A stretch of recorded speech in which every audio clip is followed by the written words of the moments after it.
na. Basta matino ang nagpapatupad. Iyan po ang nagustuhan ko sa Duterte administration. Ako po'y nangangarap na ang Duterte mabalik. Pansinin nyo, noong panahon niya na nakaupo, mga politiko'y takot na gumawa ng mali. Pati pulis, pati sundalo, takot. Aba, biglang, anong nangyari?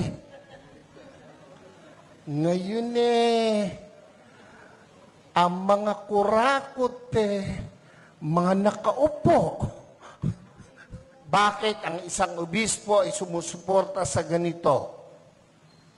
Aba, hindi masamang mangarap ng pag-unlad ng pagkakaisa sa bansa natin.